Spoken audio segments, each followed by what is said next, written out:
Welcome to students in particular. I was one of those once. Fellow alumni and other distinguished guests, including a few, I guess I should say, Avanade groupies or fellow colleagues. And it was fun to walk up Exhibition Road this evening and to retrace steps.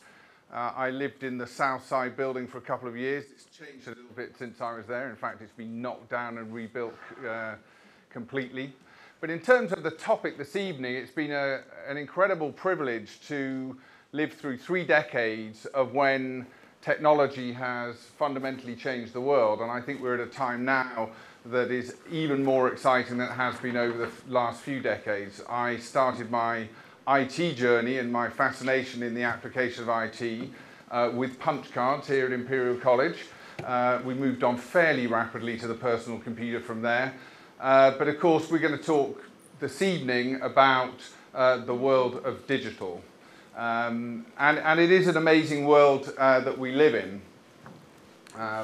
The world of possibilities. And I think, you know, we all as consumers experience, I think, the world of digital today. Everybody's online, everybody's doing commerce, everybody's experiencing that in their day-to-day lives. The topic tonight is more about what does it mean for business. This is a business school, and I think the intrigue part about, you know, what is the real impact of digital on business. So before we dive into, you know, some of the experiences and stories that I have, and I've got some fresh ones from returning from South Africa this morning. I actually led a CIO roundtable, Chief Information Officer roundtable, yesterday on this very topic, so I have a few live insights from that one. I think it's worth at least looking at some of the context that brings us here. And this is from you know, the birth of the internet. There is caused some debate about exactly when that was, but perhaps in terms of the commercialization, let's say the early 90s, probably the birth of many of you or some of you in the room here, to the Internet of Things, you know, this phrase that says the world is just going to be, you know, sensors everywhere, monitors everywhere. And I think that's, you know, probably one of the most exciting things as we look forward. Cars that automatically detect, you know, a danger and stop themselves. Energy, we talked about energy this evening and monitoring of energy sources. And I'll talk about some examples during the talk this evening, I think, that begin to see the possibilities there. So it is about the world of possibilities. And when you look at, you know, just some of the data, the amazing reach, so mobility, you know, these are numbers that all of you will recognize, I'm sure. If I'd asked even 10 years ago, you know, did everybody have a mobile phone? Now we're all, you know, live tweeting. Now you look at the numbers. From 1999, from 38 million people that had broadband to 1.2 billion. And it's hard really to get your mind around how fast this revolution has happened. 75 million daily visits to Facebook. So that, you know, Facebook has a much broader reach than that, but on mobile. So everybody's access is going through mobility. And this was particularly pertinent. The photo was actually from an Avanade photo competition. You know, we think about the social impact. You know, more people have access to mobile phones than they do clean water in many parts of the world. So, you know, we always have to consider the impact of technology in the social context as well. I think, you know, one of the other pieces of data that's reasonably common out there, today there are 4 times as many mobile devices as there are people in the world. So, you know, the world is connected. That is the context. And I'm going to put a little bit more of this in historical context away. And then this word social, a word that I struggle with, frankly, in the world of enterprise. And I had this discussion with this group of CIOs I mentioned. I'm not sure that many CEOs like me want all our employees to be social at work. Yes, we want them to be productive. Yes, we want to be them connected and contributing to customers and revenue production. But, you know, is the word social really the right word for what we want out of our employees? Nobody's come up with a better one yet. So we're stuck with it in terms of the context of enterprise. Of course, the examples here are more about social in the context of us as individuals. primarily around things like Facebook. And again, amazing statistics here. 1 in 5 couples meet online, yes, and they also seem to impact their relationship over time as well. While we're telling romantic stories, I'll also mention that I met my wife at Imperial College, and we're still married after, I have to count the years, I think it's 28 this year. So we've survived 3 generations of technology, and we'll see whether that lasts as well. But I think this, the social impact, the main point I would make here, and you'll hear this as a theme through my discussion, is it is incredibly important that we think about the impact of these technologies, let's just call them that for the moment, on our employees, on our workers, and how can we really expect as consumers to have a good digital experience with our bank, walking into a retail store, going to the doctors, the hospital, wherever we might be consuming a service or a product, if as employees and professionals ourselves, we don't have a good digital experience in our own lives. So I think we like to think of the world outside in. What is the impact of the customer and the industry, and how do we improve that experience? But we also have to think of it inside out as well, because I think if you don't get those things in harmony, it's actually a real challenge in the digital world. Again, we'll talk about some examples. And again, as we build on this theme, then they're not new themes here, right? Social, mobile, analytics, and cloud. We'll talk about cloud in a second. Just a huge volume of data and speed of data, the number of tweets, I'm sure we're contributing to that number of tweets. This is being filmed and will be put up on YouTube. Unthinkable things, probably even as short a time ago as 5 years. So now we need to understand, how do we deal with it?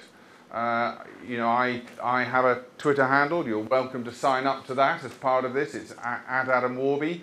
But then I wonder, where will my interests and comments find themselves? In the noise of 100,000 tweets that get impacted just in the time of this presentation.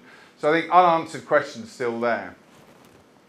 And then from a cloud perspective, cloud I think is to me the ultimate end point, if you like, of the industrialization of this information era. It's commoditization, it's the reduction of costs, the broad availability, the mass availability of consumable IT, and the numbers speak for themselves. The fact that we've produced according to the numbers, twice as much information than we had in the last 2 years, as much information in the last 2 years as we have up to date, again, you have to stop and think about what the impact of that is. So now, what do we do with that information? How do we consume it? So there's a little bit of context for where we're at. To me, then the question is the digital revolution here?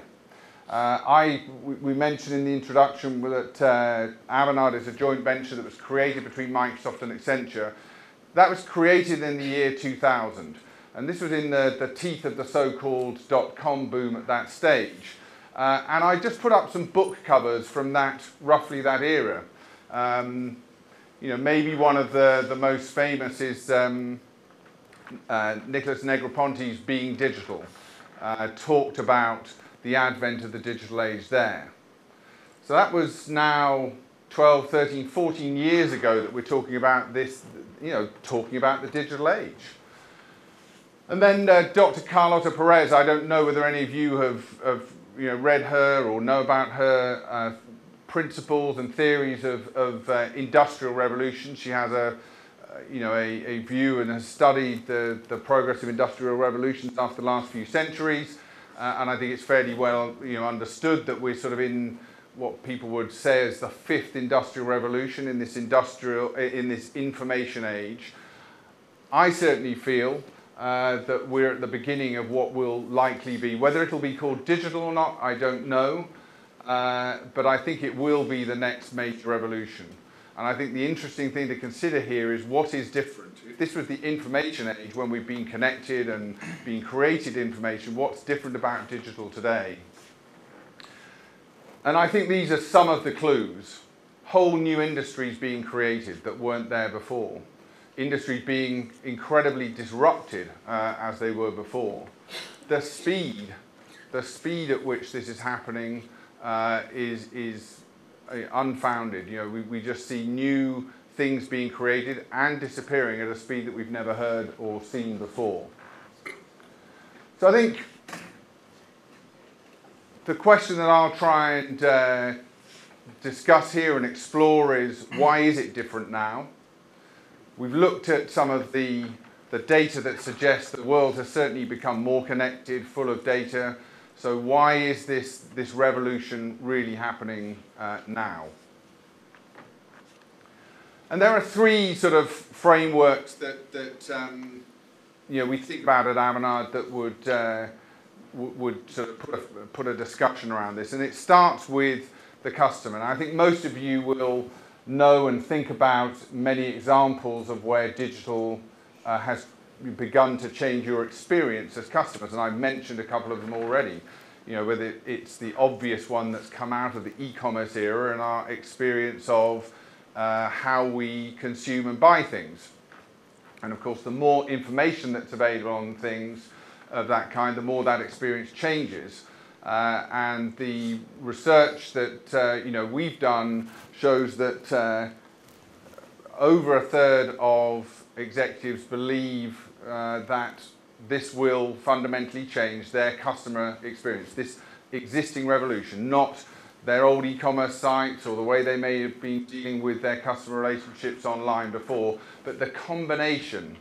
The key point is here, it's not the individual technologies themselves that make the difference, it's when they combine that is the difference. And the sort of case study example I'm going to give you here is healthcare. So it's not your typical consumer experience, it's more of a patient experience. Let me just give you a couple of Avanade examples and then connect that with some more broadly known ones. Any of you Xbox users out there will know the Kinect device. This is the motion sensor that allows you to interact with the gaming device. Well, it's also available to be applied in non-gaming applications, and one that we've done with a healthcare organization in Spain, in the Catalan area, is actually sort of post-recovery help. So it really is given to the patient.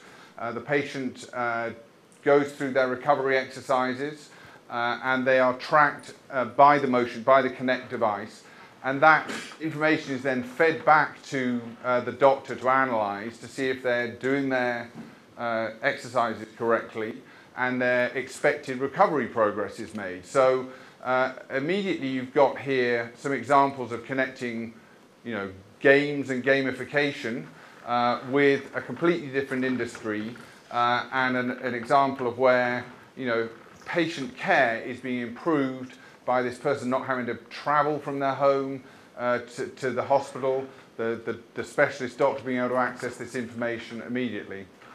And then you start to decompose the whole healthcare life cycle. One of the other customers of ours is actually a pharmacist in North America.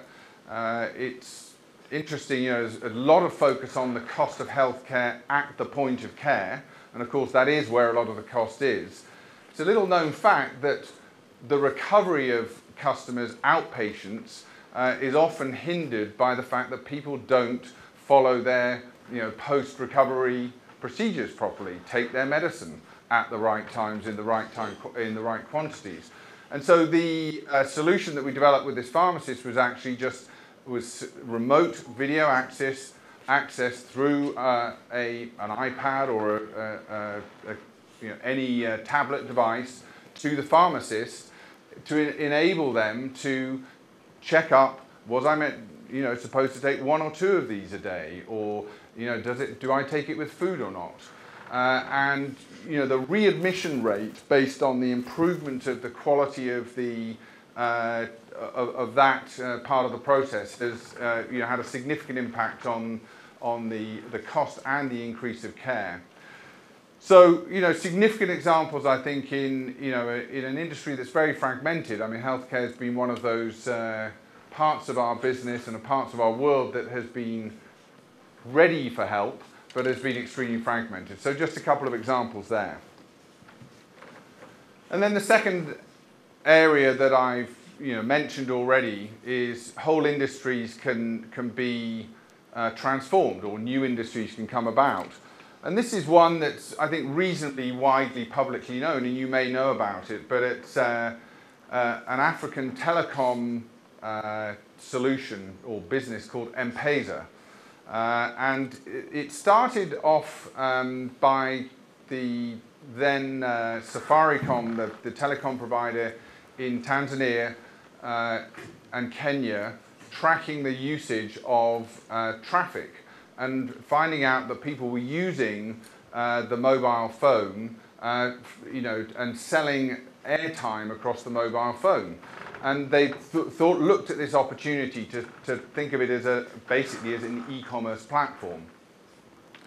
A long story short, what happened here over the period of time is that it became the main electronic banking solution for low-cost transactions in that marketplace, and meant that a whole part of the population that didn't have access or didn't want to have access to a branch bank, the traditional banking application, was able to transact simple and secure transactions online. So here is a telecom company that's become a bank.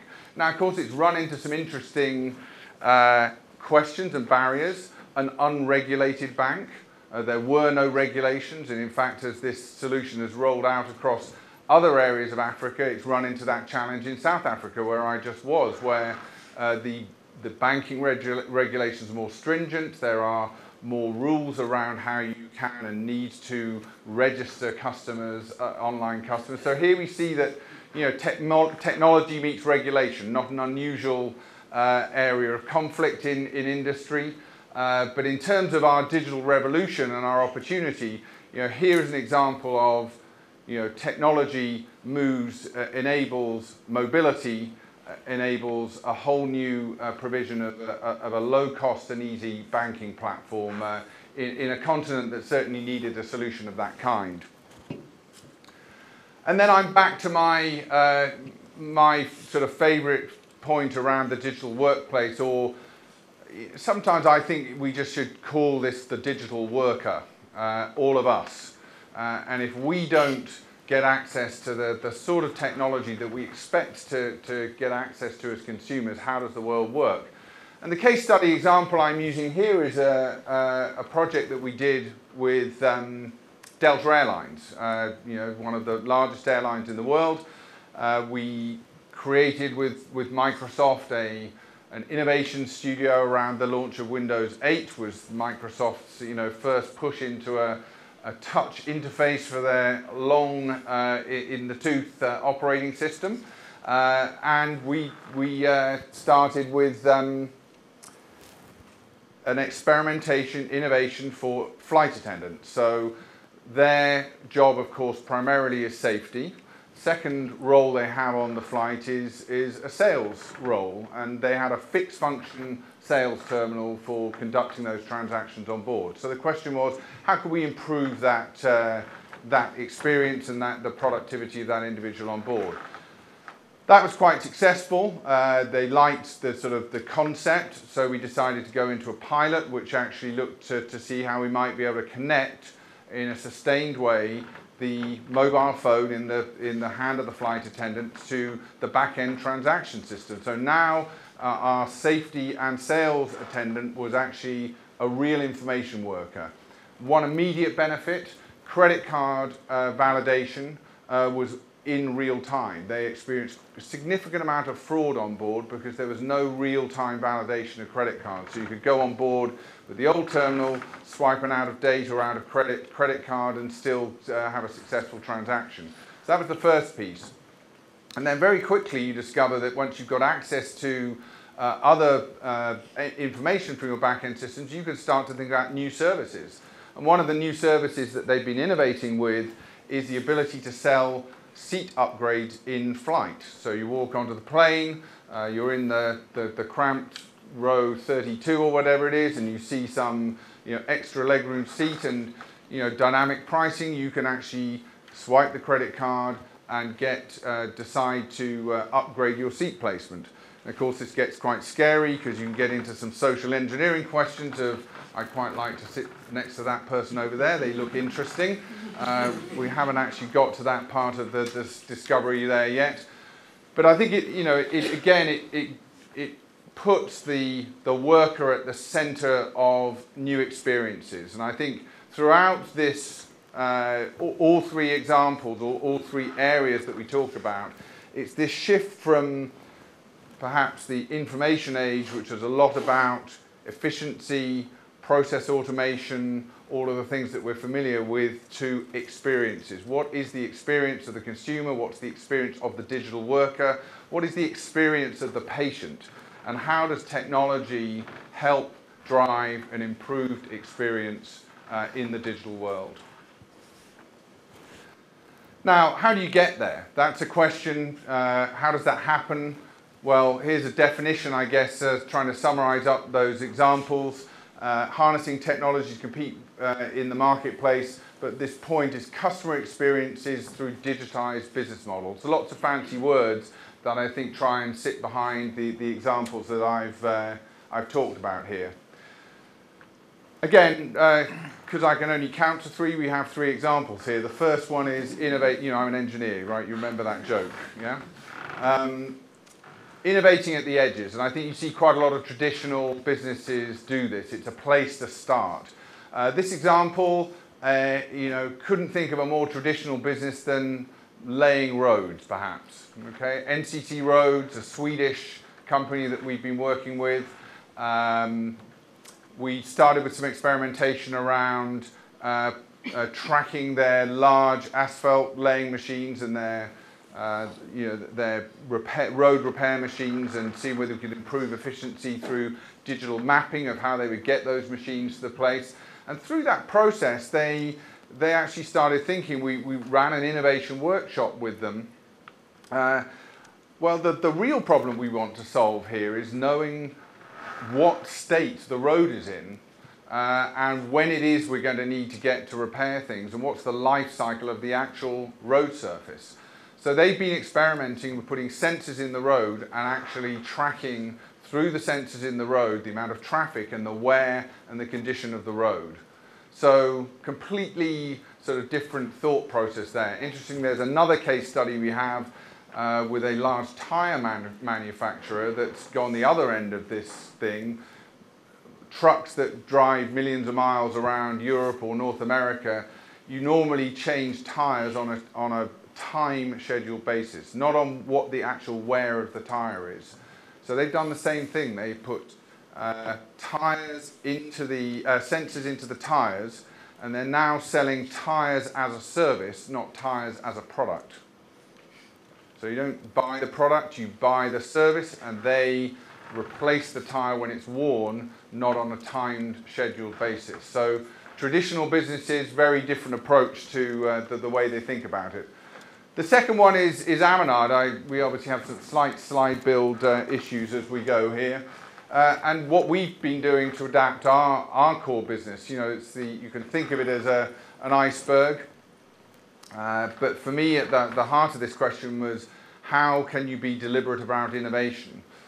So we were created as a relatively new company in 2000. We had the advantage of being able to start a culture new. The whole idea was to bring together the sort of passion for technology from Microsoft with a focus on the customer from Accenture. So we felt we had a good innovative culture.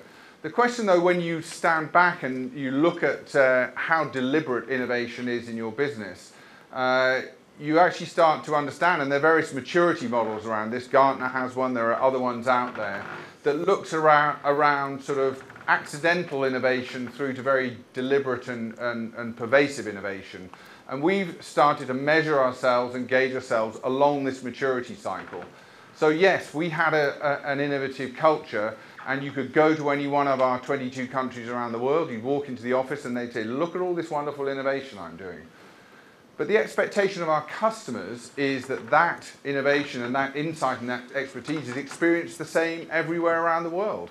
So now this great thing that's happening in Spain, how is that benefiting somebody in North America? So we then said, okay, well, we need to start to create closer communities. We need to start creating some focus around the innovation. That was the next phase. Well, we've talked about gamification, the idea of incentives and actually recognizing and rewarding. And by the way, I think that would be a good moment to mention on the topic of gamification, because that is here. You'll notice some bright orange objects at the front of the room. There will be prizes for the best questions at the end of this presentation. Shameless commercial production to see if I can get some good questions, from umbrellas that are appropriate to tonight's weather, to pens, to I think this is the top prize, isn't it, Andrea? We sponsor Lotus Cars. This is a memory stick in the shape of a gold car. So that's for the top question this evening. So back to the topic of innovation and the life cycle and the maturity. We've now moved on, for instance, to have an annual innovation contest at which we actually give a financial prize. And of course, recognition is really what people want, but the financial prize gives it a certain seriousness that means we're taking it seriously within the company. And I'd say the biggest step forward for us, I've talked about our focus being customer-centric innovation, was taking all of this energy and focusing it on innovation with our customers. So we now have a structured innovation day approach that we take these ideas, and that's how, for instance, with the NCC Roads example, we develop those ideas with the customer. So, just some examples of how we've sort of got inside our core business model and started to adapt it and change it in the context of the digital business. And then, create new businesses. And there's probably no better example that we can all think of than, Amazon in many ways. A business that was a book company that became a retailer that has now become the world's largest cloud services business. And, how did that happen? I think it's worth really thinking about, how deliberate those processes were, or what was the culture of innovation inside Amazon. What were the characteristics of a business that was able to add and evolve and create new businesses in the context of where it started, with a simple idea back in the e-commerce days. Now, again, I've mentioned that this is a business school, and we should all be asking ourselves the question of, well, these are interesting stories, but what does it mean for the bottom line? So this is a study across about 15 countries, I think just over 150 executives, compared with industry standard publicly available profitability, revenue growth quadrant. So the x-axis is sort of leadership commitment to digital, and the y-axis is the level of growth or improvement in revenue, profitability and market valuation.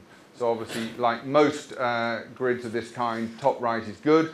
To me, the one, if you look at the profitability, the swing between the bottom left quadrant and top right, minus 24 to plus 26 is quite amazing. So even if it's just directionally correct, this data, it suggests that there is gold in the hills around focusing on digital business models. And I think that is why we see the level of interest that we do in our customers and many customers around the world. Then comes the question of, well, how do you start this journey, and why isn't everybody racing ahead? And I've taken the car analogy here as well. And I think what I hear and what I see, and this was very true and born true in this CIO roundtable that I was mentioning that I was at yesterday in South Africa, is there's a real challenge for most companies that are have a legacy of some kind. Sometimes it can be a technology legacy, that they've invested heavily in traditional technology. Sometimes it can be a cultural legacy. I've been in this business a long time. How on earth could the digital world disrupt what I do? So the challenge is you know, as public companies, they'll be under pressure to improve performance, the normal focus on efficiency and effectiveness. At the same time, there's the hunger, the other speed, if you like, to go faster, reinvent, and I think that's the challenge that we see in most of the companies that we talk about. Sometimes, again, for you know the students here, you know, the innovator's dilemma. You know, I think that's how do you reinvent yourself. You know, why I think the Amazon example is so interesting. And it's not just about technology. This is basically a study that looks at the cultural issues of digital adoption. The top one basically says it's competing priorities. You know, can't get to it right now. You know, we've got to get on and, you know, improve customer service in the branch because that's what the boss told us. And it goes all the way down through the second one, which is lack of familiarity of what digital is. Because I started this presentation, I entitled it, "Every Business Can Be a Digital Business." Well, if we're in a world where we assume business is technology and technology is business, how do you really separate this word digital and understand and decompose this into some actionable topics inside your business? And I think that understanding, that education, that familiarity, I think is real. And then as you go down the list, it's things like resistance to, you know, power struggles. If the power goes away because this part of my business is being made digital, I'm going to lose power. And then there's risk. So you pile up all of these things, and these are all the reasons why people aren't taking the action that they should. So I think it's important in this sort of discussion, you know, when we're thinking about the possibilities and envisaging the future, that we also think about the reasons that we need to overcome to get there as well. So I think for at least all of you in the room asking the question, well, what does it mean for you? I think this issue of understanding or competence is going to be at the heart of whether companies and individuals can progress at reasonable speed.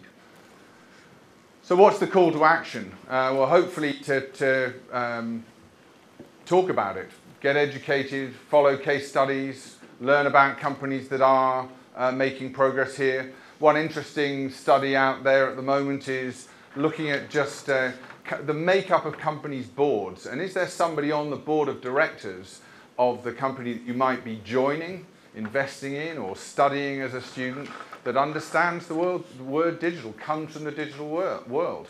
One example, for instance, is Walmart, one of the, you know, the large, I think the world's largest retailer, probably still, has Meg Whitman on the board. Okay, so you know, some real commitment there to having somebody sitting at the board table that has lived and understands the world of digital.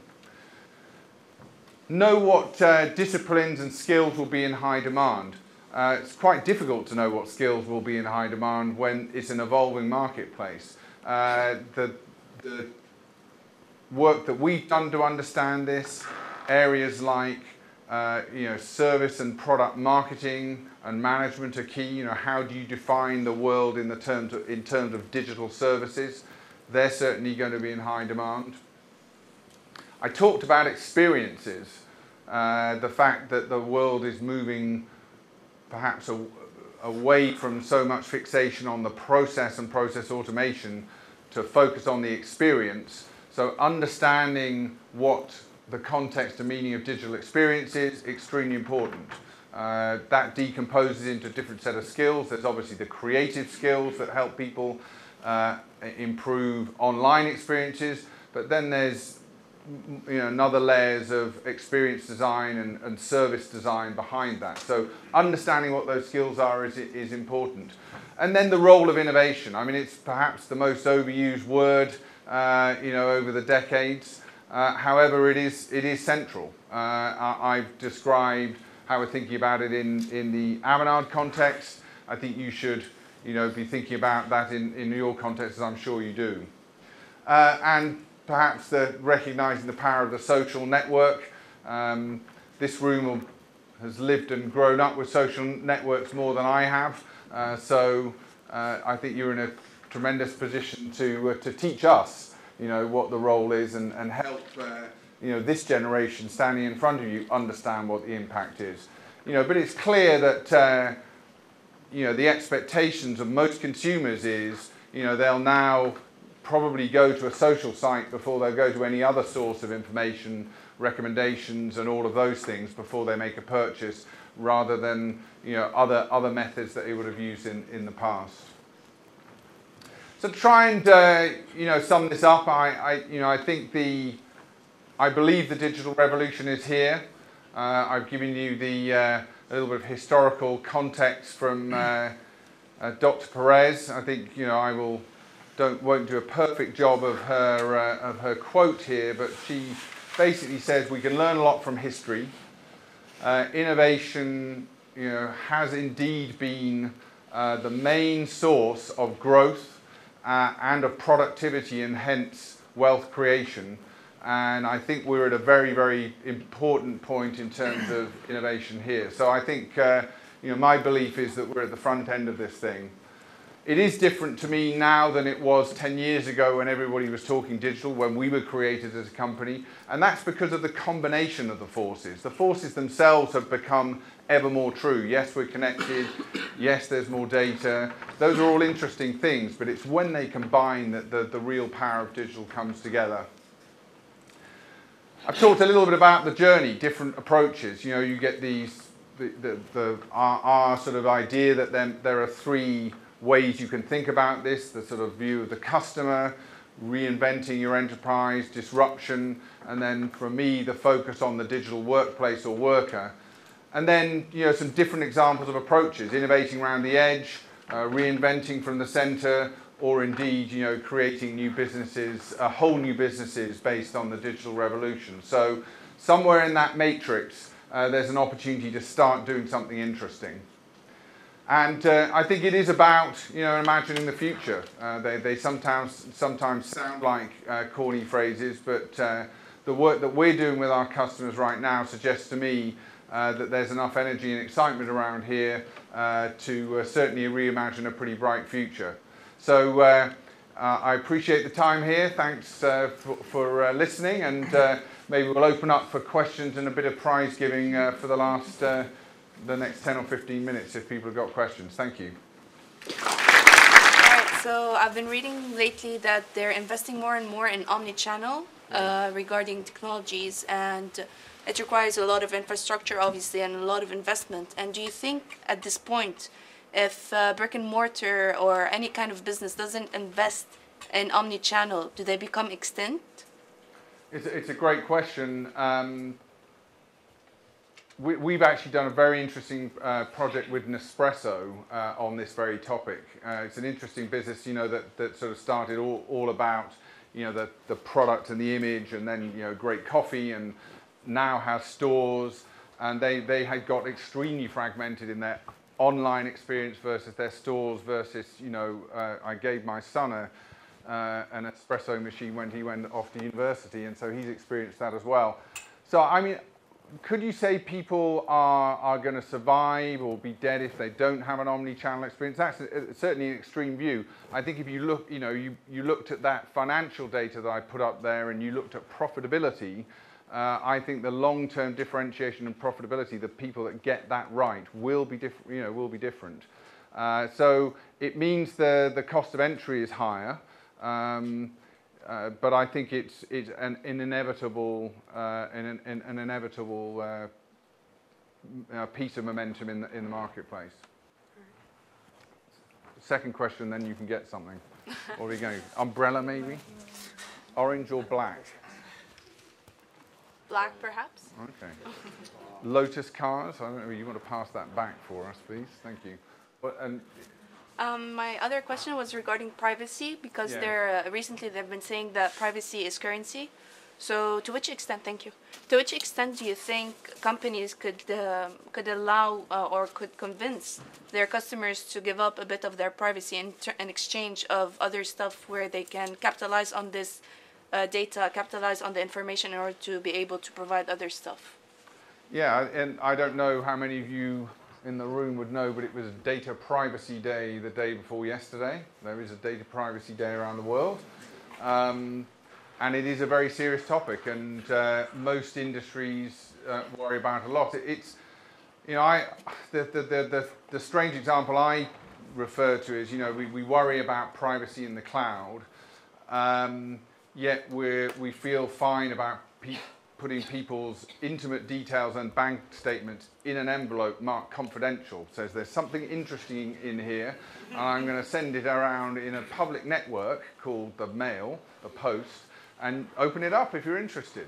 So I think privacy is one of those really difficult topics. It's misunderstood by most people. I think it is a combination of technology and behavior. There's the commercial benefits of the low-cost technology will win out, and standards, technology solutions, education, behavior will evolve to in step, is my belief. But there are some serious issues, and serious concerns around that, and certain industries will be a lot slower to adopt those things.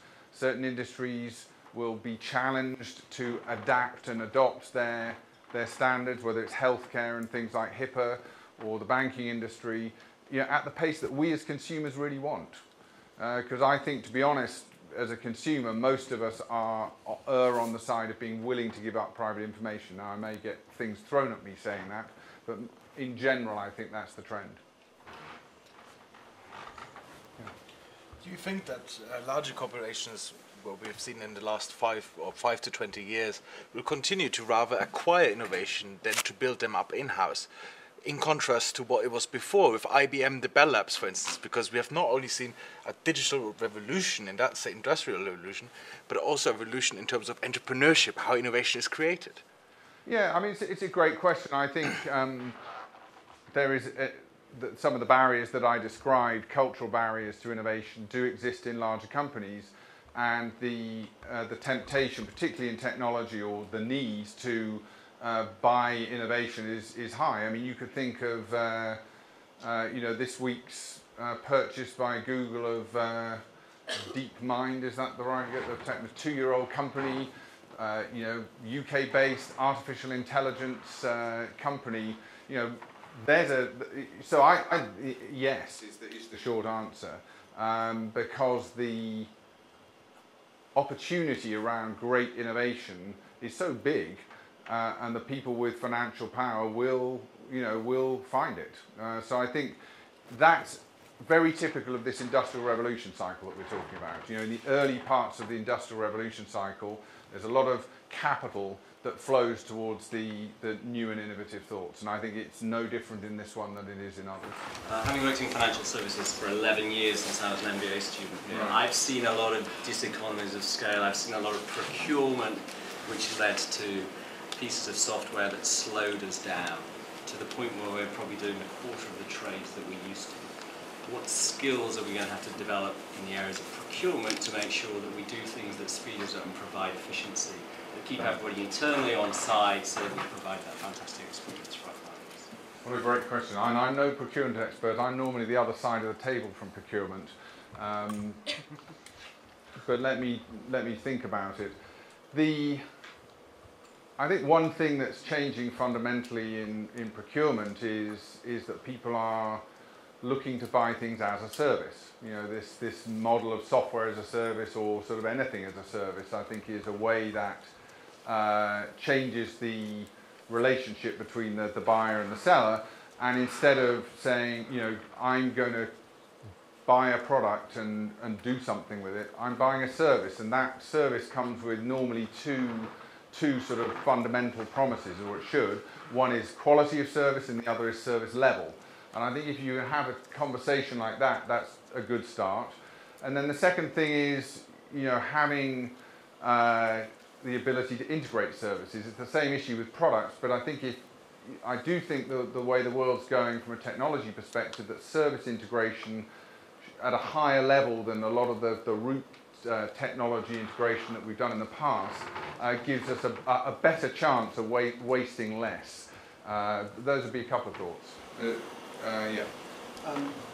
As companies push towards the digital side and they invest more, is there not a danger that the production side, for example, or other avenues get left behind?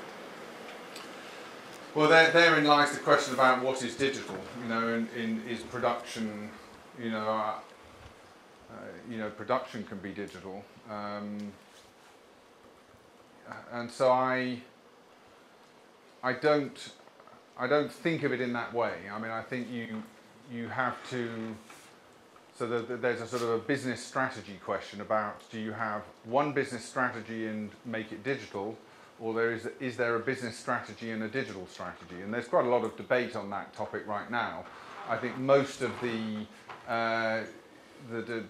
discussion that I hear, or the conclusions I hear, is that let's focus on sort of aligning a digital strategy alongside the business strategy. If that's the case, then you'll still have people that might be focused on the traditional parts of their business, for want of a better word, having their say.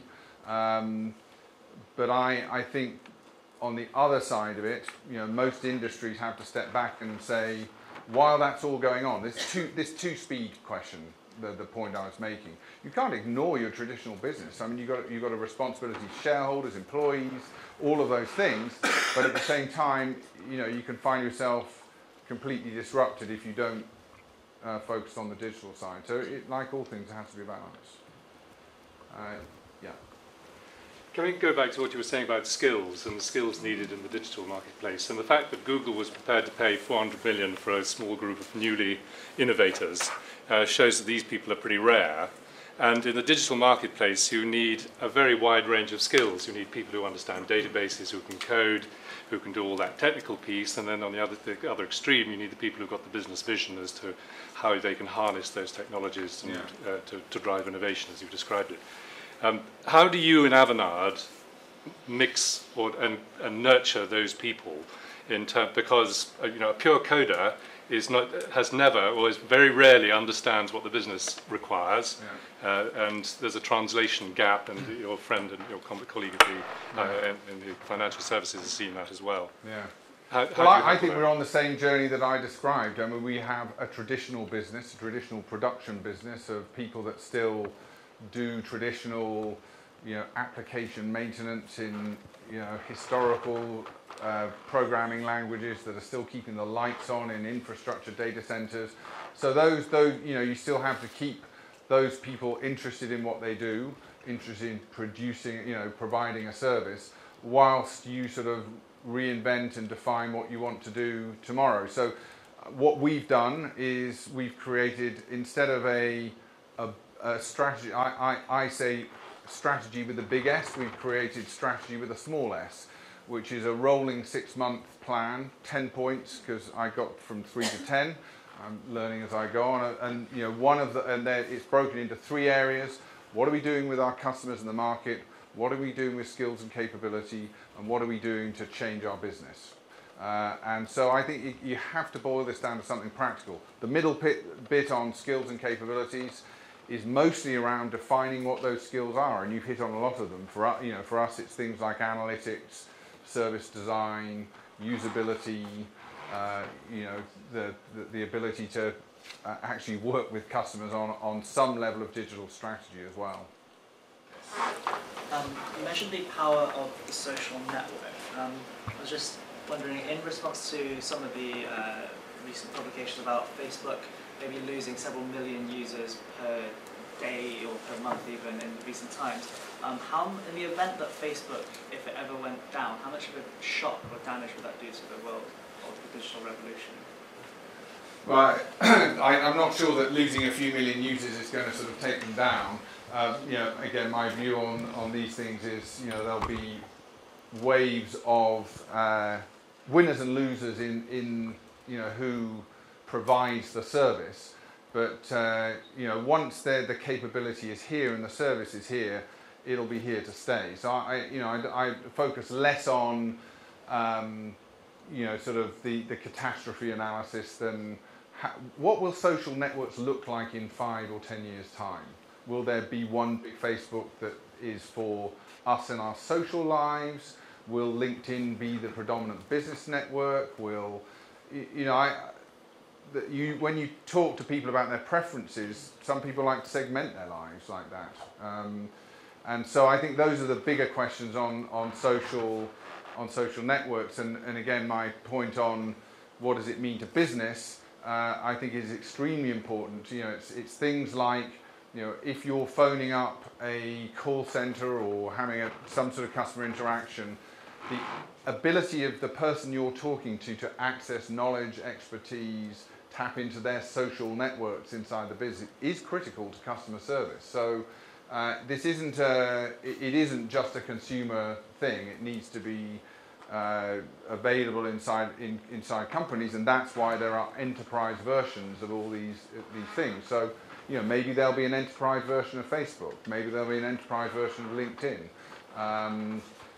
We'll see. But I think that's the question for me on social networks, is how do you just build them in to people's customer experience that gives you the benefit of access. We have a vision called the Avanade Fabric.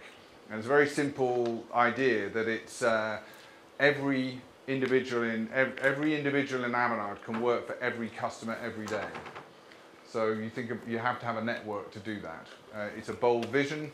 I'm not claiming we're there yet, but I think without a vision, you know, you don't get to be able to achieve some of those things.